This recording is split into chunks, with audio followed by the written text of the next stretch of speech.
কোনো ব্যক্তি যদি খাবারের স্বাদ চেক করে, লবণ চেক করে, তাহলে রোজা ভঙ্গ হবে না। অবশ্যই চেক করতে পারবে, তবে তার জন্য করণীয় হলো জিহ্বা দ্বারা চেক করার পর সেই থুতুটাকে ফেলে দিতে হবে, গিলে খাওয়া যাবে না। আসসালামু আলাইকুম ওয়া রাহমাতুল্লাহি ওয়া বারাকাতুহু। রমাদানুল মুবারককে উপলক্ষ করে অনেকেই আমাদের কাছে অনেক মাসালা জানতে চেয়েছেন, অনেক ভাই বোন অনেক প্রশ্ন করেছেন। এক এক করে অনেকগুলো প্রশ্নের জবাব দেব আজকে ইনশাআল্লাহ। সর্বপ্রথম যে প্রশ্নটির জবাব দিচ্ছি, আমার এক বোন জানতে চেয়েছেন খাবারের স্বাদ চেক করার ক্ষেত্রে অথবা লবণ দেখলে রোজা ভঙ্গ হবে কিনা। অর্থাৎ বোন জানতে চেয়েছেন, যদি রমাদানুল মুবারকে রোজা রাখা অবস্থায় খাবারের স্বাদ চেক করার জন্য লবণ দেখে অথবা তরকারিতে জাল কম হলো না বেশি হলো, এটা যদি তিনি চেক করতে চায়, তাহলে তার রোজা হবে কি হবে না, রোজা ভঙ্গ হয়ে যাবে কিনা। আপনি সুন্দর প্রশ্ন করেছেন। এই ক্ষেত্রে কোনো ব্যক্তি যদি খাবারের স্বাদ চেক করে, লবণ চেক করে, তাহলে রোজা ভঙ্গ হবে না। অবশ্যই চেক করতে পারবে, তবে তার জন্য করণীয় হলো জিহ্বা দ্বারা চেক করার পর সেই থুতুটাকে ফেলে দিতে হবে, গিলে খাওয়া যাবে না।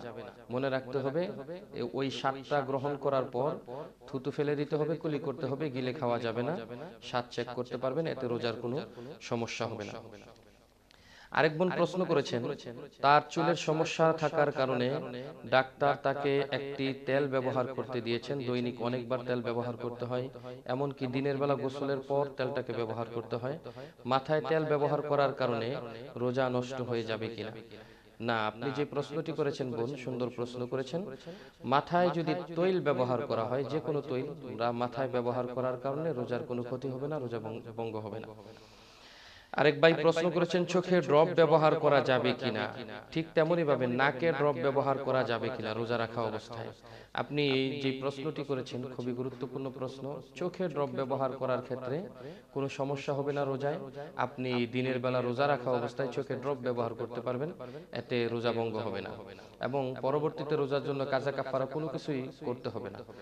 আর নাকের ড্রপ ব্যবহার করার ক্ষেত্রে কিছু কথা আছে, যে নাকের ড্রপ ব্যবহার করলে যেহেতু ড্রপ আমাদের গলায় চলে যায় সরাসরি, এবং সেখান থেকে স্বাদ অনুভব হয় অথবা পেটের ভিতরে ঔষধ চলে যাওয়ার সম্ভাবনা থাকে, তাই দিনের বেলা নাকের ড্রপ ব্যবহার না করাটাই উত্তম। আমাদেরকে অবশ্যই এই জিনিসটি খেয়াল রাখতে হবে, যেহেতু এই ড্রপ গলায় চলে যায়, চোখের ড্রপ গলায় অনেক সময় অনুভূতি হয়, তারপরেও সেটা পরিপূর্ণভাবে সরাসরি গলা এবং পেটের ভিতরে চলে যায় না, কিন্তু নাকের ড্রপ সরাসরি পেটের ভিতরে চলে যায়। সেজন্য ফোকাহায়ে কেরাম, মুফতিয়ানে কেরামগণ বলেন যে এই নাকের ড্রপ ব্যবহার না করাটাই উত্তম। আশা করি প্রশ্নটি বুঝতে পেরেছেন। এক ভাই প্রশ্ন করেছেন, নামাজে হাফেজ সাহেব সেজদার আয়াত পাঠ করে আলাদাভাবে সেজদা করলেন না, তিনি রুকুর মাধ্যমে সেজদা নাকি আদায় হয়ে যায়, এই বিষয়টি বিস্তারিত জানতে চান। আপনি যে প্রশ্নটি করেছেন, আসলে এটা তারাবির সালাতে অথবা যে সকল নামাজে তেলাওয়াতের মধ্যে তেলাওয়াতের সেজদা পাঠ করা হয়, সেজদার আয়াত পাঠ করা হয়, আমরা জানি সেজদার আয়াতের জন্য নামাজের মধ্যে আলাদা সেজদা দিতে হয়। এটাও একটা নিয়ম আছে যে ইমাম সাহেব এবং মুসল্লিরা যদি তেলাওয়াত আয়াতের সেজদার আয়াত তেলাওয়াত করে, তাহলে আলাদাভাবে সেজদা না দিয়ে যদি রুকুতে ওই সেজদার নিয়ত করে নেয়, তাহলে ওই রুকুর মাধ্যমে তার সেজদা আদায় হয়ে যাবে। তবে এখানে শর্ত হলো, শুধু ইমাম সাহেব একাকী নিয়ত করলে হবে না, তার সাথে পাশাপাশি মুসল্লিরাও এই নিয়ত করতে হবে যে তেলাওয়াতের সেজদার এই সেজদা নামাজের ভিতরে এই রুকুর সাথে আমরা দিয়ে দিব। যদি কোনো মুসল্লি এই নিয়ত না করে যে তেলাওয়াতের সেজদা আমি রুকুর মাধ্যমে করব, তাহলে ইমাম সাহেব রুকু দিলে তেলাওয়াতের সেজদা আদায় হয়ে যাবে, কিন্তু মুসল্লির তেলাওয়াতের সেজদা আদায় হবে না। সেজন্য আলাদাভাবে দেওয়াটাই উত্তম, আলাদাভাবে তেলাওয়াতের সেজদাটা দেওয়াটাই হচ্ছে উত্তম। তারপর আরেক ভাই প্রশ্ন করেছেন যে রোজা রাখা অবস্থায় আমরা সাহারির পর ঘুমাই, সাহারির পর ঘুমালে দেখা যায় দিনের বেলা ঘুম থেকে সজাগ হই 8টা 9টার দিকে সজাগ হই, এর ভিতরে কোনো ব্যক্তির যদি স্বপ্নদোষ হয়ে যায়, তাহলে রোজা ভঙ্গ হবে কিনা।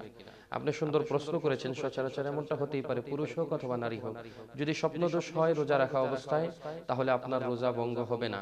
মনে রাখতে হবে, স্বপ্নদোষ হলে দ্রুতই পবিত্র পরিচ্ছন্ন হয়ে নিতে হবে, কিন্তু রোজার কোনো ক্ষতি হবে না। আরেক ভাই প্রশ্ন করেছেন, রোজা রাখা অবস্থায় হস্তমৈথুন করলে রোজা ভঙ্গ হবে কিনা।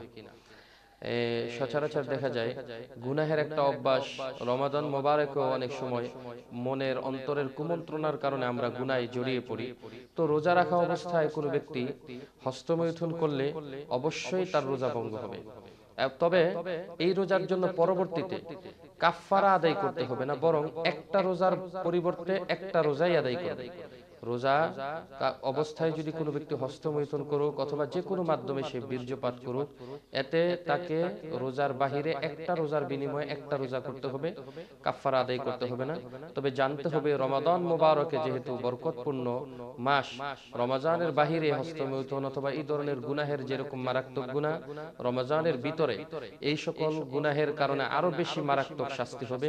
তাই অবশ্যই এগুলোকে পরিহার করে চলতে হবে। যে সকল কারণে হস্তমৈথুনের আক্ষেপ হৃদয়ের মধ্যে জাগ্রত হয় অথবা অন্তরের কুমন্ত্রণা চলে আসে, সেই সকল বিষয় থেকে অবশ্যই নিজেকে হেফাজত রাখতে হবে। আল্লাহ তাআলা সকলকে হেফাজত করুক। এক ভাই প্রশ্ন করেছেন, আমার মায়ের ডায়াবেটিস, এর জন্য ইনসুলিন বা ইনজেকশন নিলে রোজা ভাঙবে কিনা? সুন্দর প্রশ্ন করেছেন। আমাদের অনেক বয়োবৃদ্ধ বাবা মা ছাড়াও অনেক যুবক অথবা অল্প বয়সী মানুষেরও ডায়াবেটিস রোগটা হয়ে থাকে। এই জন্য অনেকে ইনসুলিন নিয়ে থাকেন। ইনসুলিন নিলে অথবা ইনজেকশন নিলে রোজা ভঙ্গ হবে কিনা? আসলে ইনসুলিন ব্যবহার করার কারণে অথবা ইনজেকশন নেওয়ার কারণে ডায়াবেটিসের জন্য কোনো ব্যক্তির রোজা ভঙ্গ হবে না, তার রোজা ঠিক থাকবে। কেননা ইনসুলিন, এটার ঔষধটা সরাসরি পেটে প্রবেশ করে না, এটা মাংসপেশিতে থাকে এবং চামড়ার নিচেই থাকে। তাই আপনার মা ইনসুলিন ব্যবহার করতে পারবে, এতে কোনো অসুবিধা নেই। এক বোন প্রশ্ন করেছেন, রোজা অবস্থায় কাউকে রক্ত দিলে রোজা ভঙ্গ হবে কিনা? যদি আমি স্বেচ্ছায় রক্ত দান করি তাহলে অসুস্থ ব্যক্তিকে রক্ত দেওয়ার কারণে আমার রোজাটা ভেঙে যাবে কিনা? না, অবশ্যই আপনি যেই রক্ত দেওয়ার কথা চিন্তা করেছেন, রোজা রাখা অবস্থায় যদি আপনি রক্ত দিয়ে থাকেন তাহলে রক্ত দেওয়ার কারণে আপনার রোজা ভঙ্গ হবে না। তবে এখানে প্রশ্ন হলো, যদি রক্ত দেওয়ার কারণে এমন হয় রোজাদারের অবস্থা যে রোজাদার খুবই দুর্বল হয়ে যেতে পারে, এর কারণে রোজা নষ্ট হওয়ার অথবা রোজা ভেঙে ফেলার উপক্রম হতে পারে, তাহলে রক্ত দেওয়া থেকে বিরত থাকবেন। অন্যথায় রক্ত দিলে কোনো অসুবিধা নেই, রোজা ভঙ্গ হবে না। এক ভাই প্রশ্ন করেছেন, ঠিক একই ক্যাটাগরির প্রশ্ন, তিনিও প্রশ্ন করেছেন ব্লাড টেস্ট এর জন্য রক্ত দিলে রোজা ভঙ্গ হবে কিনা। ব্লাড টেস্ট যদি আমরা আমাদের ডাক্তার অথবা হসপিটাল থেকে কোনো ব্লাড টেস্ট রোগের জন্য, রোগ নির্ণয়ের জন্য রক্ত নেয়, সিরিজ দিয়ে হোক অথবা যে কোনো ভাবে, রক্ত নেওয়ার কারণে রোজা ভঙ্গ হবে না। রক্ত যদি ব্লাড টেস্টের জন্য নিয়ে থাকে তাহলে স্পষ্টতই রোজা ভঙ্গ হবে না এবং পরবর্তীতে এর জন্য রোজা রাখতে হবে না। আরেক ভাই প্রশ্ন করেছেন যে রোজা রাখা অবস্থায় ইনহেলার নেওয়া যাবে কিনা। আমাদের শ্বাসকষ্ট রোগী যারা রয়েছে, অনেকেরই দৈনিক একবার, দুইবার কিংবা চারবার, অনেকের এরও অধিকবার এই ইনহেলার নিতে হয়। ইনহেলার রোজা রাখা অবস্থায় নিতে পারবে কিনা? ইনহেলার, এটার ক্ষেত্রে যদি কোনো ব্যক্তি রোজা রাখা অবস্থায় ইনহেলার নেয় তাহলে অবশ্যই তার রোজা ভঙ্গ হয়ে যাবে, কারণ এটা সরাসরি পেটে এবং শ্বাসনালীতে মাধ্যমে এটা পেটে চলে যায়। যেহেতু ওষুধটা পেটে যায়, সেজন্য ইনহেলার ব্যবহার করলে রোজা ভঙ্গ হয়ে যাবে। তবে হ্যাঁ, এখানে কিছু কিছু বয়োবৃদ্ধ মানুষ এমন রয়েছেন, তারা ইনহেলার ব্যতীত ব্যবহার না করে কোনো উপায় নেই, তারা কোনোভাবেই রোজা কিংবা যে কোনো সময় 12 মাস তারা ইনহেলার ব্যবহার করতে হয়। তাদের জন্য করণীয় কি? তাদের জন্য করণীয় হলো, তারা যদি সুস্থ হওয়ার সম্ভাবনা থাকে তাহলে সুস্থ হলে রোজায় ইনহেলার নেওয়ার কারণে একটা রোজার পরিবর্তে পরবর্তীতে একটা রোজা আদায় করে নেবে। আর যদি এমন হয় যে তার সম্ভাবনা নেই কখনো সুস্থ হবে, বয়স আস্তে আস্তে তিনি মৃত্যুর দিকে ডলে পড়ছেন অথবা বয়স আস্তে আস্তে বাড়ছে, তিনি বয়োবৃদ্ধই হচ্ছেন, কখনো সুস্থ হওয়ার সম্ভাবনা নেই, তাহলে তিনি ফিদিয়া আদায় করে দিবেন। রোজার ইনহেলারের জন্য, ইনহেলার ব্যবহার করার জন্য ফিদিয়া আদায় করে দিবেন। অর্থাৎ একটা রোজা ভঙ্গ করলে ফিদিয়া কত দিতে হয়, সেই পরিমাণ ফিদিয়া দিয়ে দিতে হবে। আপনার নিকটস্থ ওলামায়ে কেরামদের থেকে জেনে নেবেন রোজার ফিদিয়া কি। আশা করি বিষয়টি বুঝতে পেরেছেন। আজকে এই পর্যন্তই রইল। আরো গুরুত্বপূর্ণ মাসআলা জানার জন্য চোখ রাখুন। ইনশাআল্লাহ প্রতিনিয়ত গুরুত্বপূর্ণ মাসআলা নিয়ে আমি মুফতি আবু মুসা নরসিংদী সব সময় থাকবো আপনাদের সাথে। আসসালামু আলাইকুম ওয়া রাহমাতুল্লাহ।